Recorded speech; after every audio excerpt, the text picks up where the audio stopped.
तोहरा राजा जी के दिलावा टूट जाई, तोहरा राजा जी के दिलावा टूट जाई, तोहरा बलम के दिलावा टूट जाई, तोहरा राजा जी के दिलावा टूट जाई। अरे दो मेरो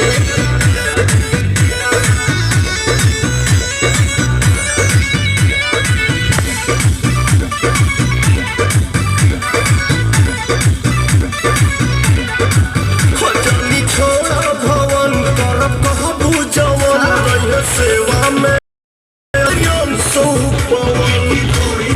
फौजी के झूठ बहता झूठे बातें तुम्हारे लोपाली